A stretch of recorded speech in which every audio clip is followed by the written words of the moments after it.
Right. Assalamu alaikum wa rahmatullahi wa barakatuhu. Nahmadu wa nusalli ala rasulih kareem. Amma ba'd. Fa'uzu billahi minash shaitanir rajeem. Bismillahir rahmanir rahim. So today, inshallah, we'll talk about the second part of the Uhud, in which the tide starts to change against the Muslims. Now, in the last class, we were discussing about the first phase in which Muslims were winning overwhelmingly, and the kuffar, the pagans, were running helter skelter like headless chickens everywhere. And now, sometimes Allah subhanahu wa ta'ala gives you success to test you, and sometimes Allah subhanahu wa ta'ala allows you to fail to test you again. So, what does this mean? That Allah, so if you are getting success or if you are getting failure, it is not that Allah is not happy with you, that's why you fail, or it's not like Allah is so angry that He just wants you to fail. No. But success and failure are all tests from Allah subhanahu wa ta'ala. How we are going to take the test and how we are going to pass the test or not, that depends entirely on us. So that is in our control, right? But so what happened in this part was when Muslims were overwhelmingly winning and they saw all the uh, goodies on the ground, the armor, the swords, the horses without their owners. For a moment, their the human instinct kicked in, the shaitan kicked in, and they were like, "Oh, all right, we have won. The flag is down." You remember all the 10 people who took the flag for the pagans. All 10 were killed by Hamza, Hazrat Hamza Raziyallahu anhu. So they came down. The people started to just start coming out, and they thought they just won. Whereas the prophet did not tell them that it's they have won. Now this again, there is another very important lesson.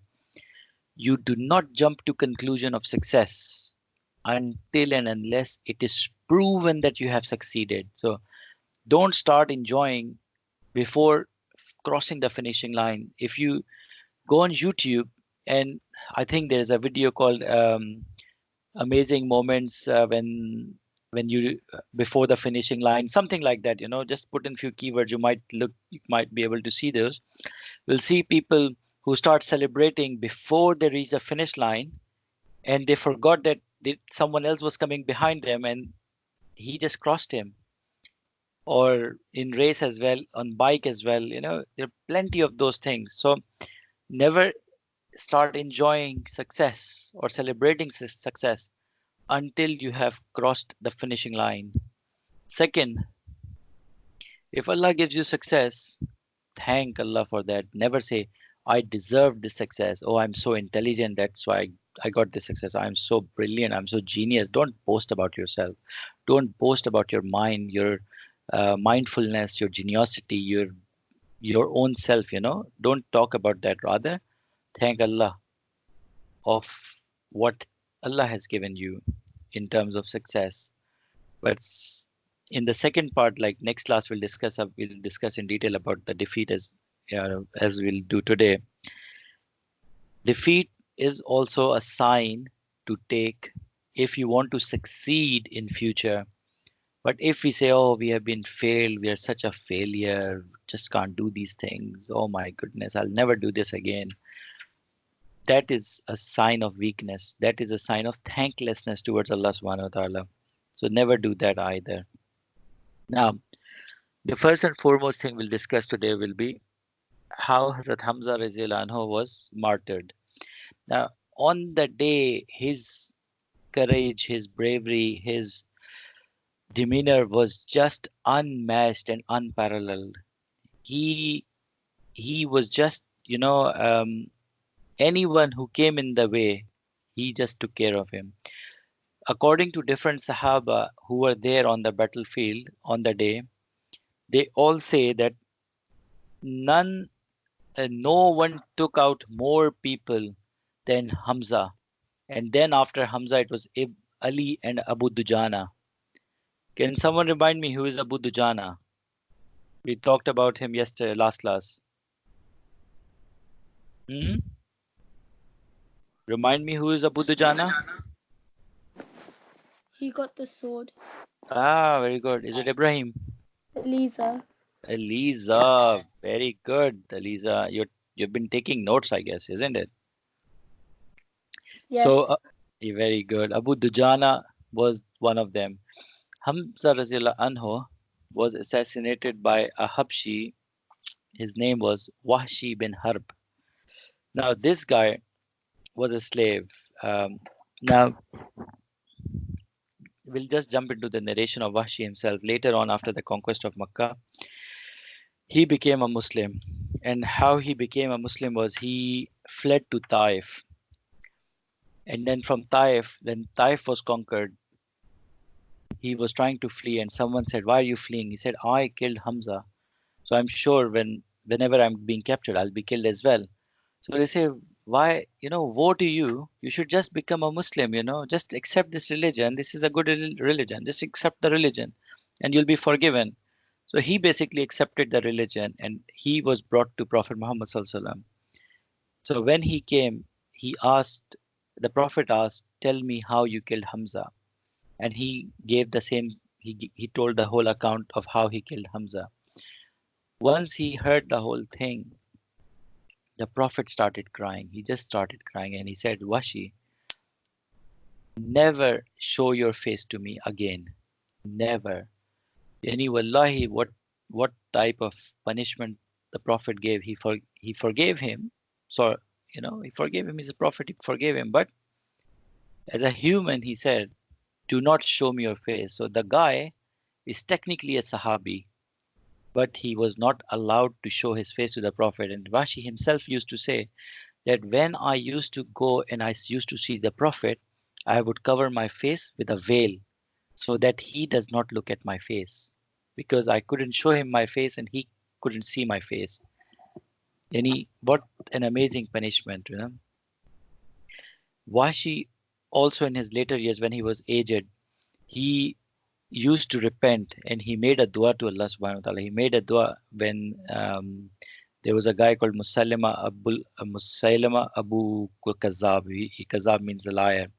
So this guy basically claimed prophethood in after the death of the prophet.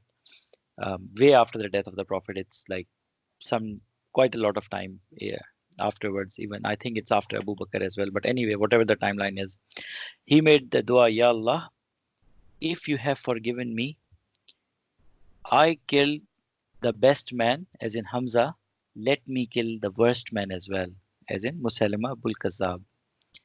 So in that war, he took the same javelin he used to kill our martyr Hazrat Hamza, and he killed Musailama Abul Kazzab. So may Allah forgive him for what he has done. He was a Muslim, he was a Sahabi, so Allah has forgiven him most likely. Anyway, years later, in the time of Tabi'un, two Tabi'un from Iraq, they went to him and they said, "Let's go to Washi and ask him how he killed Hamza." So both of them went and entered upon Washi. Washi was almost blind, not fully blind, almost blind. So he looked at one feet of one of those two people and he said, "Oh, you are the son of Falah and Falah. I used to play with your feet when you were a baby in Makkah." And then he went on and he said, "I was a slave for a guy called Jubair bin Mut'im, and Jubair bin Mut'im's uncle was killed in Badr." Now, it was customary for Arabs that if someone kills his uncle, he's going to kill his uncle.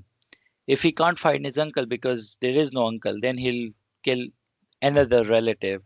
If he can't find anyone, then he's going to kill the guy, right? But they would do an eye for an eye. So you killed my uncle, I'll kill your uncle. That was those Jahili customs, right? That was all Jahili custom. We have always talked about that before Islam, it was a dark era. People used to live with next to nothing culture or there was no culture except jahalat, ignorance, and that is what used to be followed. Anyway, so Jubair bin Mutam came to him and said that if you kill Muhammad bin Abdullah's uncle, as in Hamza, then I will free you. So he was very happy because he was a slave for Jubair. So he said, all right. He went to his house or tent or whatever it was. He picked his best javelin and went into Uhud. And he said, I had no business except to kill Hamza. So he was not interested in anyone else. He didn't have beef with anyone. He was not interested in the battle, the war, nothing. The only interest was kill the guy, come back, get myself freed, and mind my own business. He went in and he stealthily followed Hamza, and he says himself that he killed Falah and Falah, he killed Falah and Falah, he killed Falah and Falah. And finally, when he killed that particular guy, I was hiding behind somewhere, and then I came out from behind his back at point blank range. I threw my javelin with all the power I had eh, in the lower back, and that is the part where the armor actually finishes. So had he thrown it anywhere else, it would have deflected. So he threw it literally the last part of the armor, and it was so powerful that half of the javelin came through from the front through the navel or around the navel of Hamza bin Abdul Muttalib. When he did that, Hamza turned back to pounce on him, but unfortunately, the impact of a javelin going through the whole body, going through someone's back, coming out of the front, um, damaging the whole cavity in the body, might have all the, most likely from our point of view, the larger organs would have been damaged, spleen might have been damaged then, and he just fell and died. No one had the courage to kill Hamza from the front because he was a very courageous person, right? Hamza, we always I said, his laqab is Asadullah, as in Lion of Allah. So no one could have killed Allah's lion not from the front. The only way someone could have killed him would have been sneakily, like a coward, come from the back and then attack him. And that is what happened with him. And on a side note, he's also called Sayyidu Shuhada, as in leaders of the martyr as well. Now, later on, his body was to an extent mutilated as well by other people like Hind, Abu Sufyan's wife, who later on became Muslim after conquest of Makkah. Um, and there are other things that happen, but again, he's a shaheed, and can't go anything more than that. Anyway, now the most important thing that we talked about in the last classes when I was showing you the map was the mount of the archers, right? So where we had 50 archers sitting on the mount, just so that they can stop the kuffar from entering that 300-meter place or that gap and not allowing them to go behind their backs. But when the Muslims saw the war booty and everything, the Muslims became a bit. I think the word greedy is not correct, but let's say Shaitan got the better of them.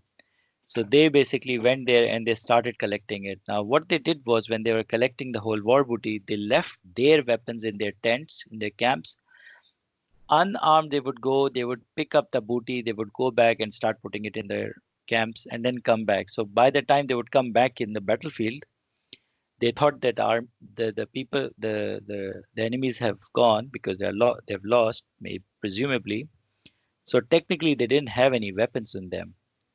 Now, on in the same scenario, the 50 archers that were sitting, they started saying, "Why are we sitting here while everyone else is enjoying from the riches on the ground?"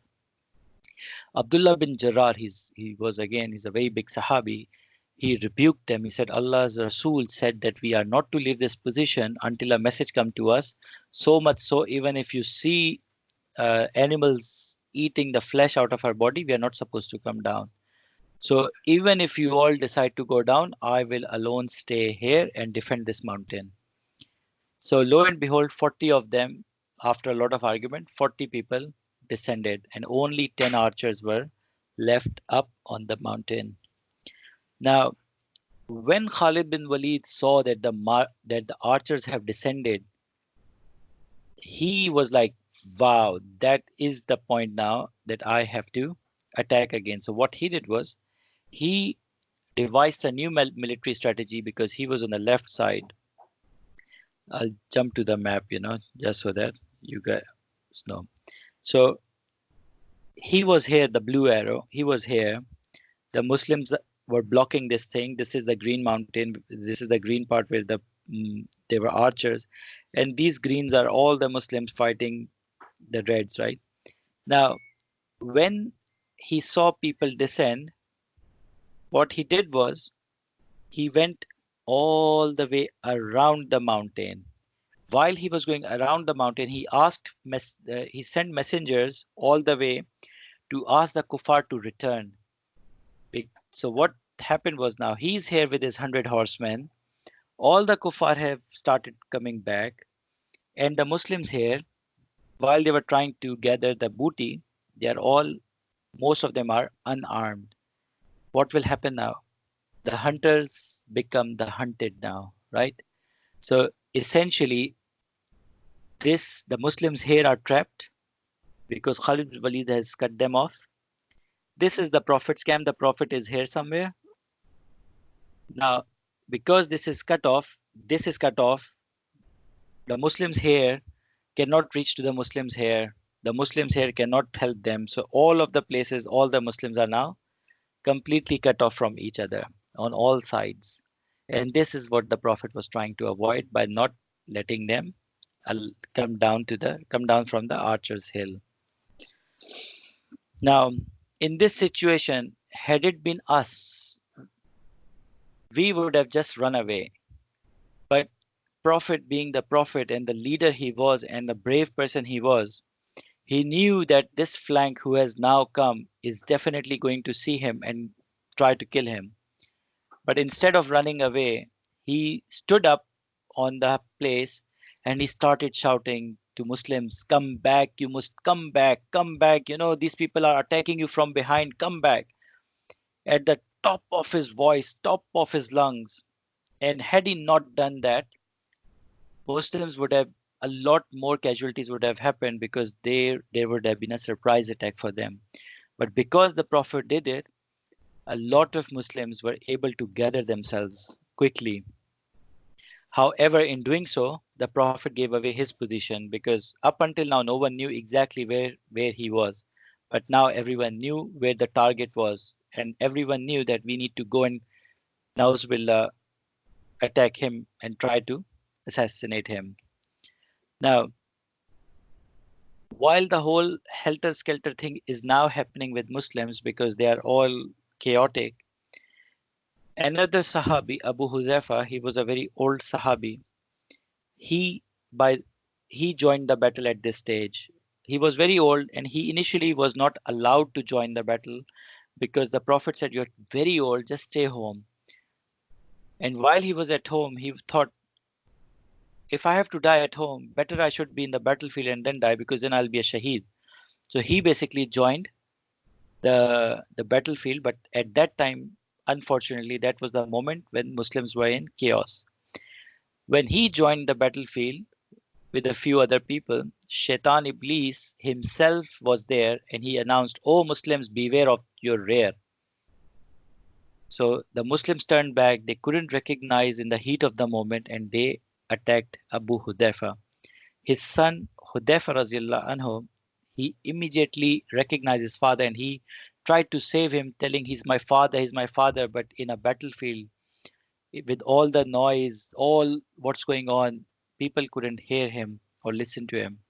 And they unfortunately killed Abu Hudayfa. So Abu Hudayfa and a few Sahaba were killed by Muslims, but not unknowingly. So they didn't know that these were our brothers. They just thought they are enemies because Shaitan, during the chaotic moment, announced it and they thought like someone of us announced it.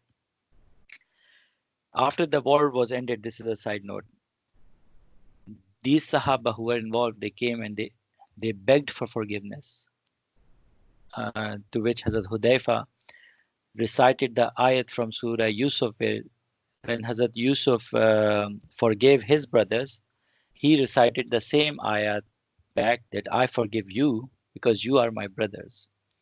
Now imagine nowadays if any of our uh, Muslim brothers who we don't know much, they would do something to us, knowingly or unknowingly, we would like really we would have a beef with them, right? Would never forgive them. And here his father was killed by them in mistake, and he did not even do anything, he just said, I forgive you. Now, the Prophet gave him 100 camels from Baitul Mal as a qisas, as a compensation because his father was killed by Muslims. Now, Hudayfa, when he took these 100 camels, he gave all the 100 camels immediately away to all the poor people, the masakin of Medina. And the Sahaba say, and I quote, they said, after this time, Hudayfa was never poor. He was always rich. Even though he gave away his 100 camels, he was always rich. And after this incident, the Prophet gave him a laqab, a title called, he is my Sahibus Sihr. That means he is the keeper of secrets. Now, with out of everyone, Ali, Umar, Abu Bakr, everyone, the secrets were kept with Hazrat Hudayfa. And he lived a long life. And there are a few things he said, but I think you guys are too young for it. Otherwise, I would have gone into a side note and told you about few things that he said as a keeper of secrets. But anyway, now, and I think we have two side stories as well, which are very important to discuss. One is this of Kuzman. Now, he was one of the munafiq, a hypocrite, who left the battlefield and went back home. But when he went back home, the women in Medina, they said to him, you are no man to come back. While the real men are fighting, you are coming back hiding behind women. What sort of a bravery it is. So he put his armor on, took his sword, and went into fight, and he fought like crazy. However, his niyat, his intention, was not to please Allah, but only to show his manhood to women that were trying to taunt him or tease him back home. So one of the Sahaba who saw him fighting like so bravely, he came to the Prophet and said, Ya Rasulullah, Kusman is fighting a very fierce battle.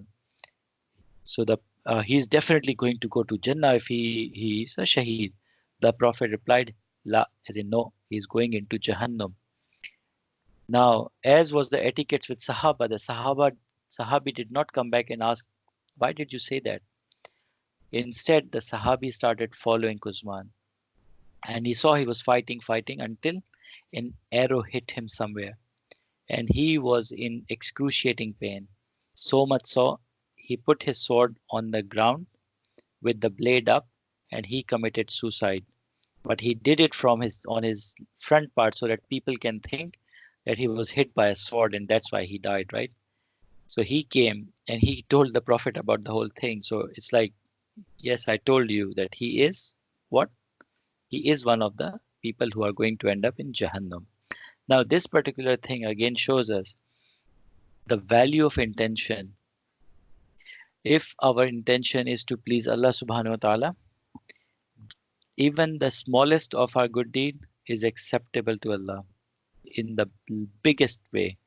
But if we do a very, very big deed, but we think, oh, those people should see me doing it, see, they'll come and say, wow, yaar, you are doing so great work, fantastic. So that is dikhawa, that is showing off. That is called raya in Arabic. But so we are not to show off. However, as humans, sometimes these things do come to mind. But when they do, the first thing we need to do is say astaghfirullah. This is from shaitan. Ya Allah, forgive us. I didn't mean this to happen. This was from shaitan. Make astaghfar immediately if something like that comes to your mind. But the the central idea is niyyah, intention. If you're doing something good, the intention should be good only for that thing to be done by the will of Allah, for the pleasure of Allah, not for people to see and say, wow, kya zabardast baat hai. Not for that, right? And people sometimes would come and say, yaar, tumne bada zabardast kaam kiya hai. You should say, mashallah, alhamdulillah, may Allah allow me to do this in hiding as well, just so that people are not seeing these things, you know. Now, there is another interesting story about Al-Usairin, and I discussed this some time ago with you guys. He is the only Sahabi who was a Muslim. He was a Sahabi, and he died as a Shaheed, not doing even a single sajda, as in he did not pray even a single salah. The reason he didn't pray even a single salah was he was a kafir up until Fajr. There were only a few handful kuffar remaining in Medina, two, three, four, maybe, perhaps that's it. Maybe, yeah, two, in fact, yeah, just two. He was one of them. So up until Fajr, he was a kafir. But when he saw all of his peers go and participate in Uhud, he said, you know, this is the right religion. That's why all of my friends have gone there. Had it not been the right religion, they wouldn't have followed it blindly. So he said, okay, I'm a Muslim as well. He took Shahada and he joined uh, the midst of the battle. However, he got Shaheed before Zohar time. So essentially, he didn't pray anything because there wasn't any prayer that came around. So if a question comes to you that who is the Sahabi who never prayed even a single salah, but he's still going to go to Jannah, the name, I don't expect you to remember Al Usairin, but at least you should remember this incident so that you know that, yeah, this happened. But that doesn't mean you don't pray salah and you can go to Jannah. This is only because of the circumstances that he did not get any salah to pray between that time. It is just a trick question that Abu Huraira used to ask his students. Now, another person was Muhayriq. Muhayriq was a Jew of Medina. Now, when we discussed the second Aqaba and the Prophet coming to Medina, you remember all the Jews were supposed to stand and go and fight by the Muslims. As in, if Jews were attacked, Muslims would fight side by side with Jews and protect them. So there was a covenant that both of them will protect each other. However, in this case, the Jews did not go to protect them, and the Prophet didn't ask them either because he knew that things are not working. But this person, Muhayriq, he was a very upright person. He was a very upright Jew. He he went on and on and on asking the Jews that we need to fulfill the treaty because we committed that we will stand with you and protect you. But when no one came with him, he himself put his armor. He went in, he put up a very good fight, and he died in the Battle of Uhud. The Prophet ﷺ remarked in a hadith, he says, Muhayriq is the best of Jews. As because he fulfilled the covenant. Now, I've and got a question. mhm. Were any of the Sahaba, were any of them like converted from Jew or Christianity to Islam? So we have examples of Christian Sahaba, people who were Christians who converted to Islam. First and foremost, you remember Najashi Yeah. ages ago. So Najashi converted, isn't it? He was a Muslim. His janaza was prayed by the Prophet Muhammad in Ghaibana Namazi Janaza. That's the only time when the Ghaibana Namazi Janaza or Namazi Janaza in absenteeism, absence of a dead body was prayed by him. And that was of Najashi. Salman al-Farisi, another Sahabi we'll discuss when we'll talk about Ghazwa Khandaq, as in Battle of Trenches. We'll talk about him then in detail. He was, and there were many other people who converted to Islam from Christianity and were Sahaba. From Jews, we had one person who converted, and we talked about him that he used to be a rabbi and he converted to Islam. And he was a very, very upright Muslim. So, yes, there were. Jews do not generally convert to Islam in those days. Nowadays, everyone converts to Islam, alhamdulillah, because of information. In those days, the whole thing was very limited. So we have one, maybe two examples of Jews who converted to Islam during the lifetime of the Prophet. After the lifetime, during the expansion of Islamic empire, a lot of Christians and Jews converted to Islam wholeheartedly. So you know Spain, everyone knows Spain. 70% population of Spain was Muslims up until 14th century. In early 15th century, when one of the kings in one of the crusades took over Spain, they forced all the Muslims to become Christians in early 15th century. And this is part of history. You can go and read it in history. It's not something I'm making up. And whoever was not converted, they kicked them out. So there are plenty of examples where Christians What would converted. Allah think of those people that were forced to convert to Christianity? We'll not talk about it for now. But Okay, if I go back into Seerah, I think it was okay, my yeah. second class where we talked about that there was a Sahabi who was being tortured to an extent that he was said, like, you know, you have to say something against Islam, and he said something against Islam just to save his life because he couldn't bear the torture. And when he came back, he told the Prophet that I had to say this, but it wasn't by my heart, but I was so much tortured that I had to save my life then, and I was weak, and I really repent.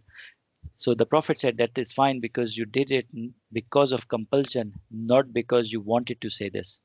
And there is an ayah in Quran that came down that what you do like this in forced compulsions, Allah forgives it as long as it's not from your heart, because Allah knows our niyat, right? Allah knows what we think. So if it's not coming out from our heart in terms of derogating our religion, it's acceptable only in certain circumstances when we cannot bear something that goes beyond a certain level of torture or whatever we can call it in modern times. Anyway, now remind me, who is Musab ibn Umair? Medina and Musab ibn Umair. Remind me at least two things about him. Come on, guys. Musab ibn Umair and Medina. I gave you a hint. He was sent to Medina. He is the guy who was sent to Medina to educate everyone. Tell me two big things about him. All right, trick question because of your silence. Who led the first Jummah Salah in Islamic history? Yep. Unmute your mics and tell me. Who led the first Jummah Salah in Islamic history? Yep. Wasn't it the slave? No. Go on. Name. I need a name. Oh Lord, you guys are so Was it Musab ibn Umar? Umair. Musab ibn Oh, Umair. That's why I'm asking the question. Come on, I gave the whole thing away and still you guys are like thinking, you right? said it was a trick question. So that's the trick, right? Because the trick was in front of you and you guys got tricked into it. God, you guys are gullible, really. Anyway, Musab ibn Umair was sent to Medina, right? Almost all the Muslims that were in Medina when Prophet came were on the hand of Musab ibn Umair. So that was one thing. The second thing was when there were so many Muslims and he sent a message across, the Prophet said, now it is time to establish Jummah as a Salah, Jummah Salah in congregation. So he is the guy who actually led the first Jummah Salah in congregation. He has that thing. So when Musab ibn Umar was there, he was given the flag for Muslims. So he was a flag bearer. Automatically, whoever is the flag bearer becomes the target of the enemy. So people started to go there and hit him. And this is in the second phase. Now, when these kuffar came to him, one of them cut off his hand, which was holding the flag. He picked the flag in his another hand. His hand was cut again. So he picked the flag between his chin and his chest. And then they hit him until he died. And it is quoted by various Sahaba. It is not part of any hadith, but various parts of various Sahaba that his body had 80 sword wounds. And then he died or was he was martyred. But he had a striking resemblance to the Prophet. So when he was killed, people started saying, "Oh, Muhammad bin Abdullah has been killed. Muhammad bin Abdullah has been killed." And after that, Muslims were already in a chaos. And when they heard that Muhammad has been killed, they just went like, "What to do?" They were like, "What next? How can we do something now? Because if we don't have any prophet in with us, who is going to lead us?" And this basically led a few Sahaba to think that let's go back and ask Abdullah bin Ubay to lead us. But there was another Sahabi, um, Abdullah bin Nadar. I'll confirm the name in next class, inshallah. He said to the people that, "Oh, you Muslims, if the Prophet has been killed, that means the deen is completed. So would you show your back to the Prophet, or would you stand there and fight for the deen that your Prophet got killed?" And on another hand, Abu Bakr, he gave a rousing speech. Umar gave a rousing speech. And the people basically came back to their conscious that, okay, even if the Prophet is no longer with us, that means the deen is complete now, but we have to take the deen forward. So let's stand up and fight. So they started to fight. However, in the whole thing, because Muslims were so spread out, the Prophet was left almost alone in his position. And I repeat, almost alone. We'll talk about it next class. It's a very painful topic because he was pursued relentlessly by the kuffar, and the two or three Sahaba that were there, they fought like, I don't know, there are no words how they fought. Three people against 1,000 people attacking from all the sides. Imagine. That is just unbelievable. Has never happened in history where two, three people would fend off almost 800 to 1,000 people. That's just unbelievable, right? But anyway, we'll talk about it inshallah in next class. But do take notes, please, because these things are important, especially that we are going towards advancing towards the different battles now. And because it's the early stage of Islam, we'll see battles happen so much. We'll soon be talking about another battle called Battle of Trenches. Then there is Battle of Khaybar. Then there is Battle of Tabuk. Then there is Battle of there's another one, Jarmouk. So there are so many battles, and expeditions up until Fateh Makkah, and then there is a siege. So everything ties to one and or the one or another, and there are few names that would always come up, and there are few names that which we should always remember, because this is the least we can do for these people, right? Musab ibn Umair, we all should know him at least for some part. Saad ibn Maaz, we'll discuss him inshallah in Ghazwa Khaybar in detail. Saad bin Abi Waqqas, Umar bin Khattab, these are legendary Sahabis, But anyway, inshallah, we'll discuss these things more. We will have next class. I think the term holidays are from 22nd or something. We might not have our class end the last Sunday, but I'll let you guys know beforehand. We are having next two classes for sure. So inshallah, let's see you guys in the next class or virtually. Okay. Assalamu alaikum. Thank you. Wa alaikum assalam wa rahmatullahi wa barakatuh. Allah Hafiz. Thank you for the class. Walaikum assalam.